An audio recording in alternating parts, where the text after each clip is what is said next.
Video शुरू करने से पहले चैनल को सब्सक्राइब कर लें और बेल आइकन का बटन दबा दें ताकि आपको आने वाली सारी वीडियोस मिलती रहें। अस्सलाम वालेकुम दोस्तों, मेरा नाम अरसलान खान है। एक दफ़ा ना एक शख्स बुद्ध के पास गया था। उसने जाके ना, क्योंकि वो बड़े इज़्तिराब का शिकार था, बेतहाशा खौफ, बेतहाशा एंग्जाइटीज़, डिप्रेशन और पता नहीं कितने सारे उसके अंदर सवाल थे जिसके वो जवाब चाहता था। तो उसने ना, कहते हैं, वो सारे सवाल जो है ना कि ये एग्जिस्टेंस क्यों है, मौत के बाद क्या है, मर जाऊंगा तो क्या हो जाएगा, मैं हूँ कौन, क्या कर रहा हूँ, ये वो फलान ढिमकाना। बुद्ध ने उसे कहा कि मेरे से पहले भी तो किसी के पास गया था ये सारे सवाल लेके। उसने कहा बहुत से लोगों के पास गया हूँ। उन्होंने तो ये जवाब दिए। कहता है हाँ, जवाब दिए। मैंने कहा तू मुतमिन हुआ? मैं नहीं मुतमिन हुआ। कहता है क्योंकि वो सारे के सारे जवाब उन लोगों के थे, अपना तेरा कुछ था ही नहीं। मैं भी तो ये जवाब दे देता हूँ बट अभी दूंगा नहीं। उसने कहा नहीं, जिस तरह के भी हैं ना मुझे जवाब दें, हो सकता है मैं सेटिस्फाइड हो जाऊँ, है नहीं। एक काम कर, तू मेरे पास 1 साल रह, खामोश, बोलना कुछ नहीं है। 1 साल के बाद तेरे जितने सवाल होंगे ना, उन सब का जवाब जो है ना, मैं सारी दुनिया के सामने खड़े होकर दूंगा। उसने कहा ठीक है। अभी ये सब गुफ्तगू चल रही थी, बुद्ध के पीछे जो उनका एक, आप कह लो, कहते हैं, मानने वाला था, वो हंसने लग गया। जी जी। तो उस शख्स ने उससे पूछा कि मतलब मैंने ऐसी कौन सी बात कर दी कि तुम हंस रहे हो?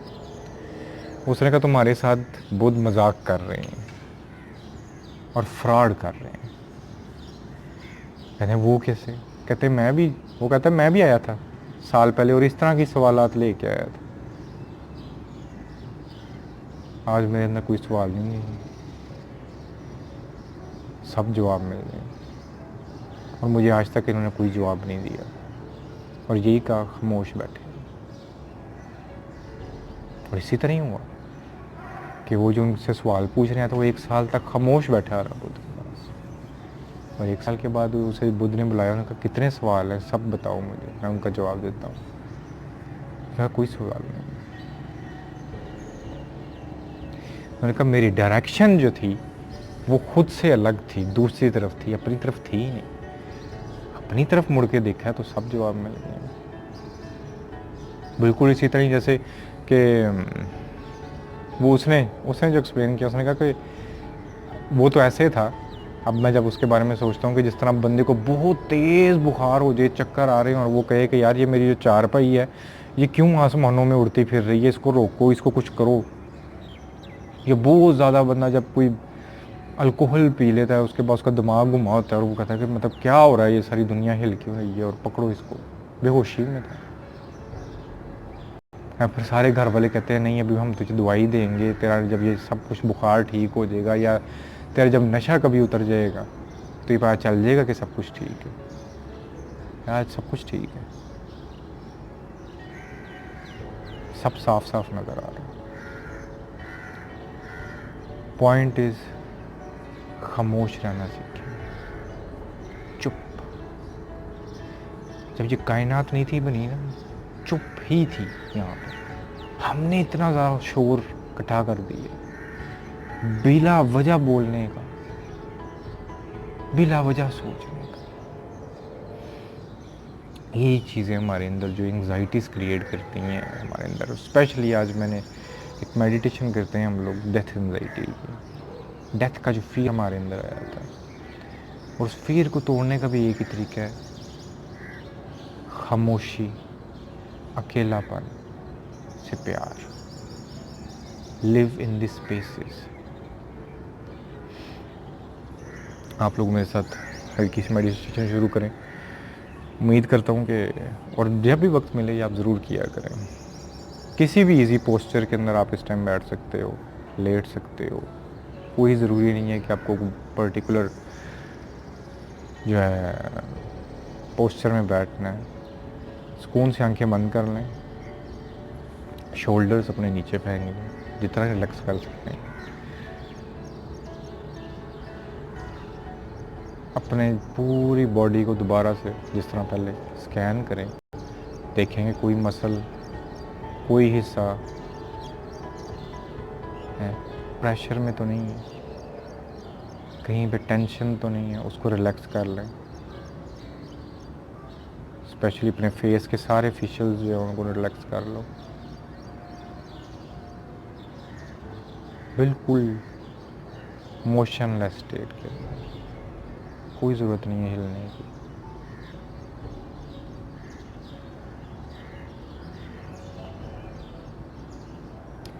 ऐसे ऐसे अपने सांसों में फोकस लेके जाओ।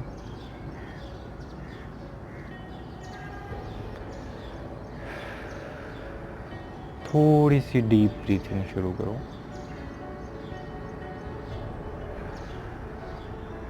आपका ब्रीथ आपके अंदर इस तरह आना चाहिए जिस तरह समुंदर के किनारे पे रेत के ऊपर लहरें आती हैं और वापस चले जाती हैं, फिर लहर आई और वापस चली गई, फिर एक लहर आई और वापस चली गई। आपके अंदर के जितने भी खौफ हैं, फियर हैं, उनको वो लहरें जो हैं अपने साथ वापस लेके जा रही हैं। आपके अंदर जितनी भी एंजाइटीज़ हैं कि मैं कहीं मर ना जाऊं, मुझे कोई बीमारी ना हो जाए, सब खौफ, सब कुछ उन लहरों के साथ जो है ना वो बहता जा रहा है।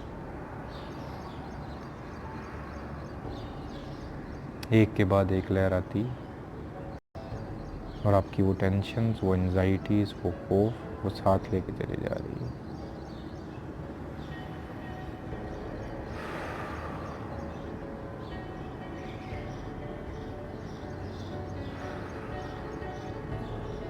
सबसे ज़रूरी चीज़, अपने दो सांसों के बीच में जो छोटा सा वक्फा है उस पर गौर करना शुरू करें।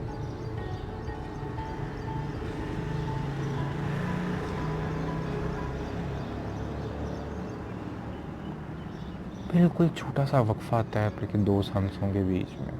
जब आप इनहेल करके एक्सहेल करते हैं, छोटा सा वक्फा है जिसमें आप ना इनहेल कर रहे होते हैं ना एक्सहेल कर रहे होते हैं।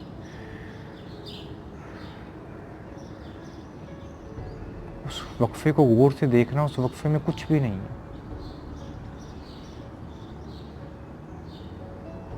उस वक्फे में आप भी नहीं है, उस वक्फे के अंदर ज़िंदगी भी नहीं है।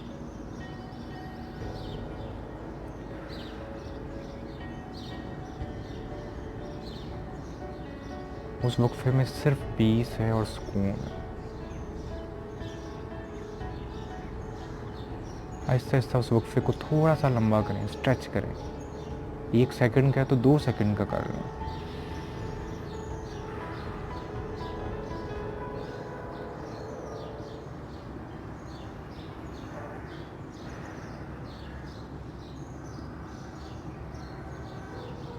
स्टिलनेस, वो सुकून,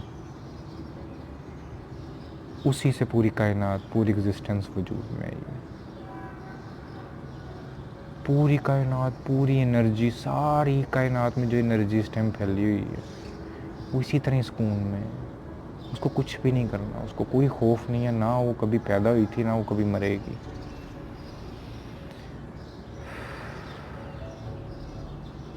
ये बॉडी सांस ले रही है, आपका दिल धड़क रहा है, उस एनर्जी को, इस सब चीज़ों की ज़रूरत नहीं है।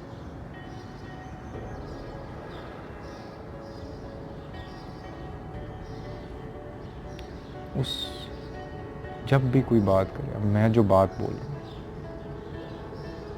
आपने मेरी बात पे गौर नहीं करना, मेरी बातों के बीच में जो छोटा सा वक्फा आता है उस पर गौर करना। लफ्ज़ों में कुछ भी नहीं रखा, लफ्ज़ तो मुर्दा शोर है, सिर्फ खामोशी ही हकीकत है। आहिस्ता आहिस्ता आप लोग अपनी आंखें खोलें और अपना सांस नॉर्मल कर सकते हैं।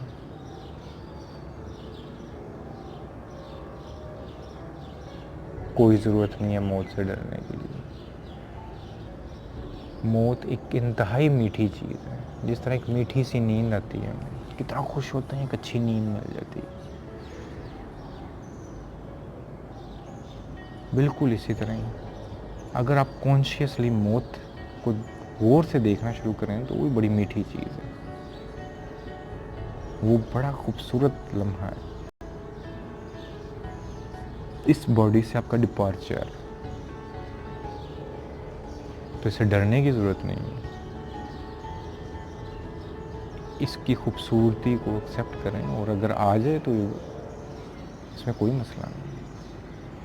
अपने अंदर फोकस लेके आए, खामोशी अपने अंदर लेके आए, ठहराव लेके आए, शोर, ये इन सारी चीज़ों से निकलें बाहर। ये ज़िंदगी नहीं है। ज़िंदगी का सिर्फ एक ही मकसद है और वो है सुकून और पीस।